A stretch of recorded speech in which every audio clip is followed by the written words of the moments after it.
Look at this. Look at this. You gotta be kidding me. All right, pay me my $5. I told you. Don't use this footage. This is embarrassing.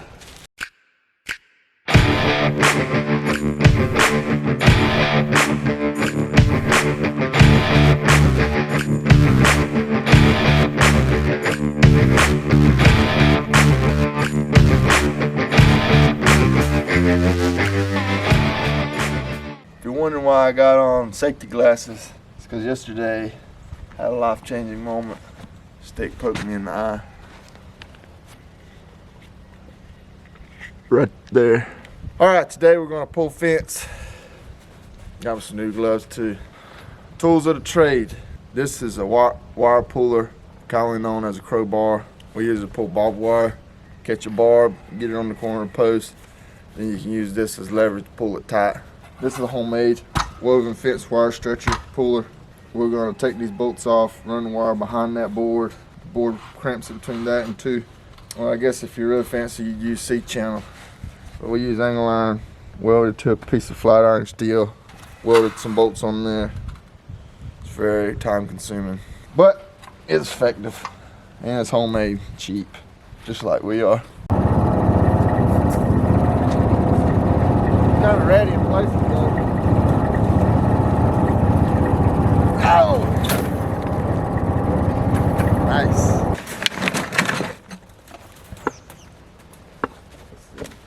So first we're gonna fasten it to this pole. This is the old style way we used to do it. This is the old corner. We learned a lot since then. We buried these poles with concrete. I don't like that way. I like the way we do it now with the braces. So we're gonna pull on this and see if it holds up. Pull it towards the other way. If it don't hold up, then we may go back and just redo this. If we can get by with it now, that's what we're gonna do. And wear your safety glasses, kids. Learned some valuable lessons yesterday. I got pairs of safety glasses everywhere. Trying to be cool, trying to go fast and hurt my eye. This wire hits you in the eye, you're done. And it's always got recoil on it, so it always wants to snap back. Put it on there so it stays for now. So we roll out this wire.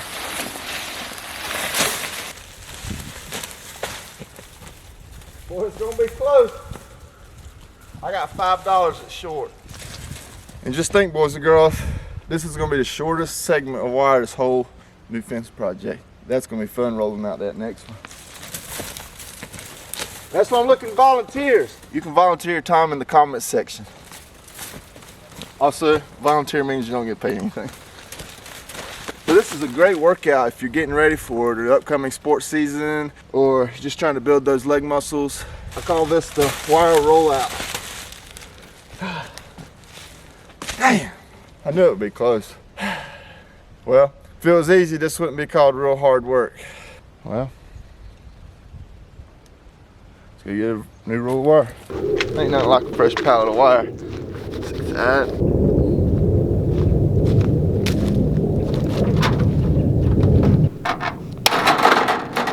Eyes.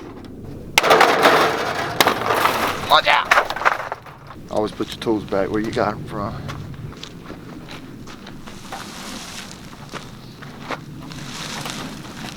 You always think you're strong until you come to times like this. Alright, let's minimize things that can catch on.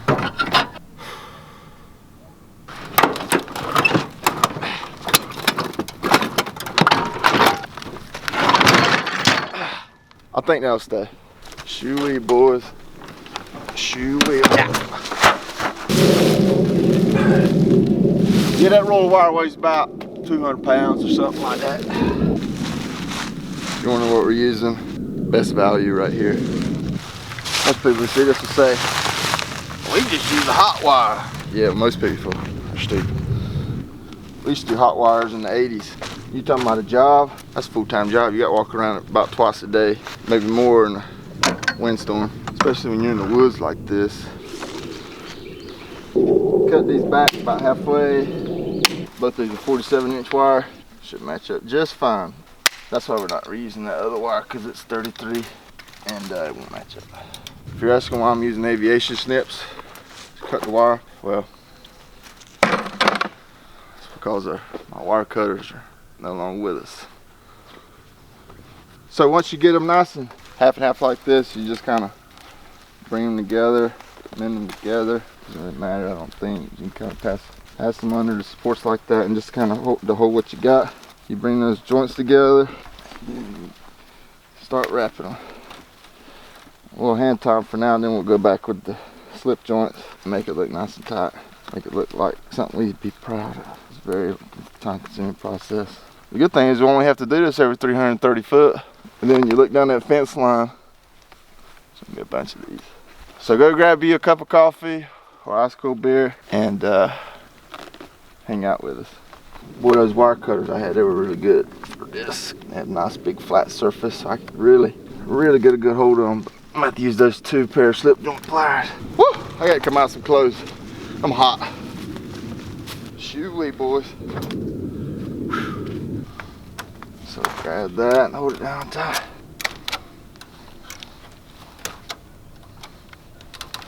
Talking about hand workout, proper way to hold them. Get that pinky in there for that opposite reaction. Then you can really get good with it. This will make your hands look like sausages. I think the proper term for that is dactylitis. Look that up. Google image dactylitis. Ain't that pretty? This one I had to get warmed up on, so it ain't quite as pretty. But after you do this down this whole fence wire, you go to shake somebody's hand, they'll say, damn, he's been working. Except for me, I wear gloves all the time, so my hands are still kind of soft, so they're like, what the hell is he doing?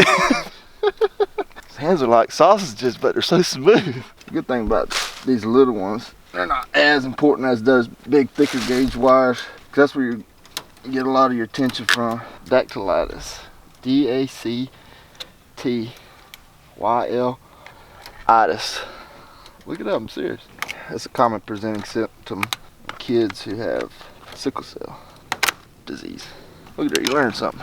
Damn, my finger muscles are burning. Especially I got a new pair of gloves too, so they're still kind of tight.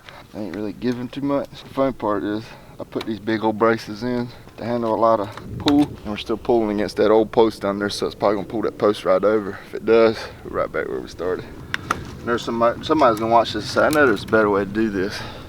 Yeah, there is. It's called hire it out. Pay somebody to do it. But not in all seriousness, there is another way using splices. Never really tried that. Probably should, but it's a way you can put wire in little metal joints and you crimp it down. Why am I telling you this? Because my hands are burning. I need to take a minute to let them cool off. But yeah, you put them in there, the wires pass through and you crimp it down. I just don't know if that'll work well. Maybe we'll try that. It's just more expensive. This is cheap. We're cheap. Cows are cheap. But like my daddy always says, I know there's money in cows because I got it in them. God, are we there yet? No, God. Stay in school, kids. This has got to be terrible for your wrist, especially after you spend all weekend putting posts in the ground. Just with hoe diggers, just jarring them. Just against roots and rocks. Put my kid, not rocks, mostly roots. So bad on them. Really bad on the nerves where they pass through your joints there and tendon sheaths. Carpal tunnel is a real thing. One thing you can do is just stretch it out like this. Now I learned how to do this from an old man named Bobby McClan. He's no longer with us either because he chewed off cigars as he did this. It'd be 100, we put the old fence up, it was 100 degrees outside, and this son of a gun was smoking and chewing a cigar at the same time. I don't know how he did that. I'm sitting here just trying to keep my mouth wet with water, and he's puffing on an old dry cigar. It just goes to show you, people are crazy.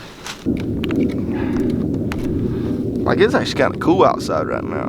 Kind of moist. Can you imagine just puffing on a cigar right now?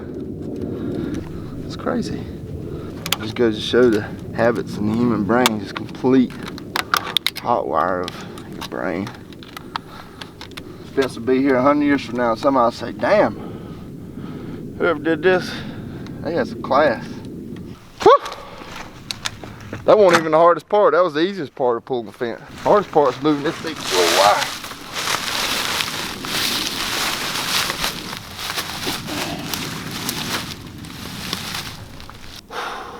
Okay, so let me explain a point. So the containment area is on this side of the fence. That means the animal's gonna be pushing from this way out. So for the majority of the poles, we run the wire on this side of the post. Ideally, you unroll the wire where the bottom is at the post and you just stand it up. This is gonna be kind of tricky because the top's already there. So we have to stand it up like this. So the animals push against the post, because inevitably they'll go over, especially in the winter when not much is growing, they'll go over to get what's on the other side. So we want to try to make them push against the post. That way the post help hold the wire up. Before we do that, we got to attach our stretcher or clamp that clamps down so that we can stretch it down here. And I got to go fasten it down here. So I'm gonna put my belt on and get ready. Speaking of Bobby, he never had an apron. He had like a little, it's the funniest thing, he had like a little cloth string with a little bitty pouch on it. And he carries all his tools in that little pouch and tuck his hammer and wire the little cloth string. I don't know how he did anything like that. He made it work. I got a bunch of staples from recycling posts, so we're gonna try to use them.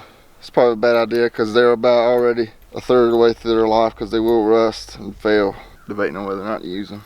Ah, crap. I didn't want to reuse them. I got a new box of them. Oh yeah, don't forget to hydrate, folks.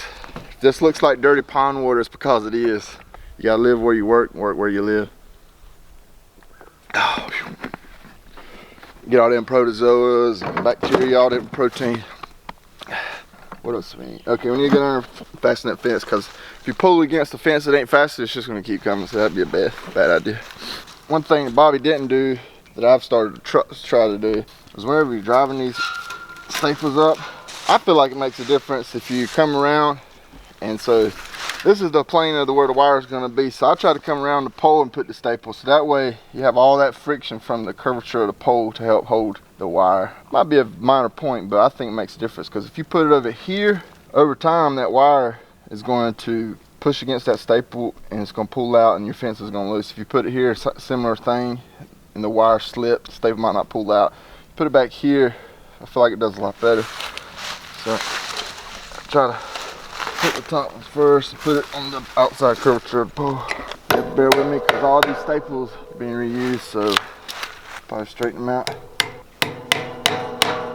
Another thing, if you come around here and you drive the staple up, don't put it straight up like this, because you, especially straight green wood like this, where it's really grainy, these treated pine, it'll split and then your staples will loosen up over time and they'll fall out. So try to put it at an angle so it catches two different grains, and though it will split, it'll split against one another, and that'll help hold it over the long haul. So I try to do it like that. And besides, it makes it a lot easier if you come back and you have to pull these to get your claw in there.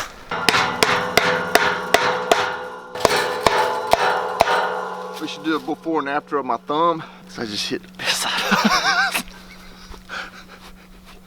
It's going boom, boom, yeah. All right, on the corners, I try to nail every strand. We used to do that on all the line posts as well. But to be honest with you, I think it's unnecessary. It's a waste of time and staples. Most people say, you work with gloves on.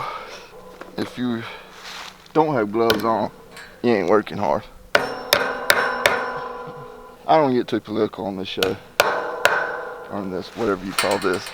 It always trips me out as people say, yeah, farmers are struggling, all this. I guess they are.